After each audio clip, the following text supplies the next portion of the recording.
How about you, Carl? How you been? Well, it was actually hard this week because, normally there are a lot of things in the Soyosphere that pisses me off, but Oh yeah. it's been a pretty good week. I mean, apart from, some old dude stealing our content, it's like we're doing pretty well, aren't we? I have been trying to get a hold of a flamethrower because I do feel utterly surrounded and locked in by strawmen. I mean, what happened to having a sensible debate about an issue to refine one's knowledge? Twitter these days is like being constantly interviewed by a few million of the chick who did the Peterson interview is like, lift weights. So what you're saying is I'm a pussy for doing cardio. Fuck you, buddy. Spade weights. What you're saying is go around ruining high quality women for their future husbands, you fucking degenerate. It's like wage cuck or fake entrepreneur, cuck or literal pimp, good versus evil. And some of these motherfuckers even quote Nietzsche 1 second, then call you evil the next. You are aware that he kind of wrote the book on Beyond Good and Evil, right? I'm not the guy who's going to tell you to read 80 books by dead motherfuckers who didn't even lift. That's another dude. If you're quoting people, at least know a little bit about them. It's like that chick who has the one Stalin quote about capitalists, and she has no idea who the hell Stalin was. Blame the American public school system on that shit. And, guys get off on these fucking quotes and get ego invested in shit like skin in the game, clean your room, and not Lindy, and they didn't even read the book. So I asked them to define skin in the game, and, they're like, well, I'm married. Well, okay, what's your point? It's all ego investment. Like, the guy is like, I got married. If you don't, that means you think I'm a retard for getting married. If you don't buy into my ego investment, means you think my ego investment is shit. And that's like me thinking I'm the Fonz and you telling me I'm Urkel. Fuck you, man. Put a baby in her now or you're calling me a cuck. And the thing is, I get it. People think that if you don't do what they do, you're telling them that they don't have the best strategy for the game. And as a former gamer, I get where that's insulting. It's like, mage is the best character. To be honest, man, I kind of prefer playing a warrior. Fuck warriors, man. Mages rule. I swear to God, like, Manosphere is turning into an EverQuest forum in 98. Like, I get that we have a lot of former and current gamers on coming into this space here, and there's a huge market for the 100% completion GameSpot strategy guide to the high value man game. But goddamn, I mean, I guess if I can make $9.99 off it and maybe make it into a $197 course, well, fuck it.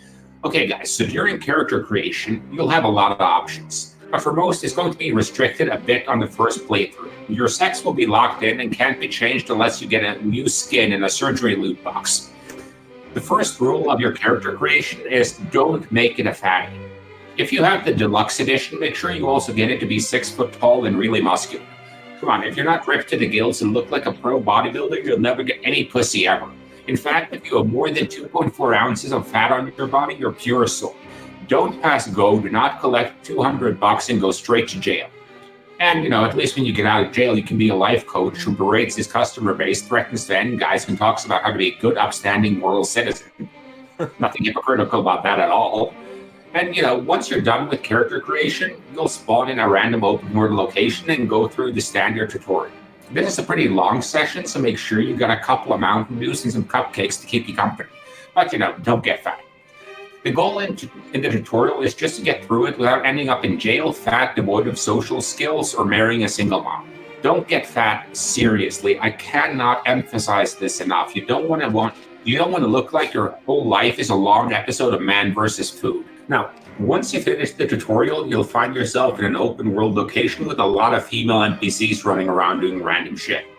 Your objective is to talk to these NPCs to try and figure out the magic combination of words that unlocks their pets. Be aware that the drop rate will be fairly low in the beginning, especially if you go after the high difficulty NPCs. You can recognize those by resting bitch face, fast walking pace, and headphones. A quick guide on how to tell NPC bitches apart. Brunettes, blondes, black-haired, and redheads are all normal NPCs. You can go after these and just grind them out. Now, blue, green, or purple hair denotes higher levels of bitch, and they have very high drop rates, but their loot table is all shit. Green has the lowest drop rates, but their loot table can sometimes have decent stuff in it. Blue denotes a bit higher drop, but more crap. And finally, the purple-haired NPCs have a very high drop rate, but they're more likely to dump all their epic shit on you. So there's little point trying to slay them. It's really simple though. It's like, don't do dumb shit. Like, men love to complicate things the second they disagree with you. Like, how do you define TradCon? Do you have empirical data that purple pill coaches vet subjectively? It's how you know you've finally challenged an ego investment. Like, dude, you didn't ask for your girl to define cheating before marrying her. You didn't ask her for objective proof she didn't get piped down by the Harlem Globetrotters, and now you're Karl fucking Popper? You require zero evidence to take on your religion. You required zero evidence to take on your values. You required zero evidence for your girl staying faithful to you. Why are you suddenly a research scientist? Come on, man. Everyone knows that one dude. You know, the boyfriend chameleon? The second he starts to date a new girl, his whole personality switches. It's like the guy is hardcore red pill, complete with the armband and the Rollo Tomasi poster in his gaming room, and then he gets a girlfriend, and suddenly he's on that fucking Naval train. Like, my golden special. She's not like them hoes. Respect women. Jesus Christ, man. A fucking Etch-a-Sketch has more permanency than your fucking personality. And it kind of bugs me because this whole idea of values, morality, and so on are as rules that stay reasonably static over time. Like, if you're like, fuck these hoes, money over bitches, bros before hoes, and the next fucking minute you're like, I love her, she smells nice, I can't go out with you guys tonight, we're making cupcakes. I'm just waiting for the next cult to snap your ass up so you can be bled dry for all 14 steps up the bridge. Then to become the operating masculine level 7, where just looking at red meat brings your T to over 9,000, and just being in the proximity of a barbell makes you shred to 10% body fat in nanoseconds. I mean, sign up for Jordanetics right now and get 10% off our Man Up and Marry Those Sluts starter pack, beard sold separate.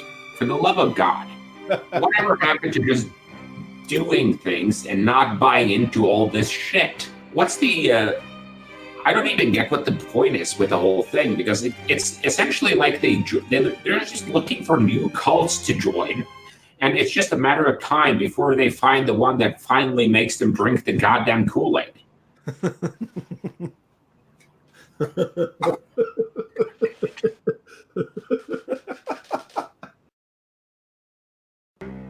I only give people shit, but as a general rule, I hate fucking hypocrites.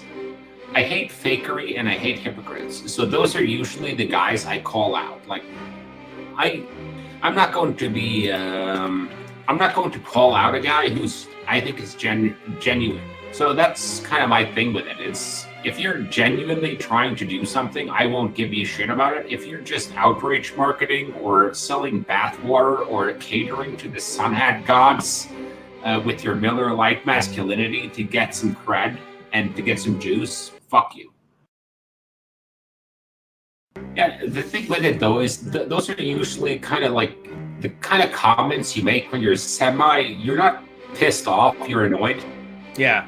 And a couple too many, and you're just like, fuck it. Screw it, and then you end up with a 10-minute rant on YouTube that turns into a regular thing. Yeah, that was kind of an accident though, because like a lot of this stuff when I do these rants, they're just jokes. Things I pulled in my Twitter feed because I don't want to put it out in tweets. And like this week, it was kind of hard to write because like what am I supposed to rant about this week? Because no one really. I think I've blocked and muted too many people in the manosphere, so I'm not getting annoyed enough.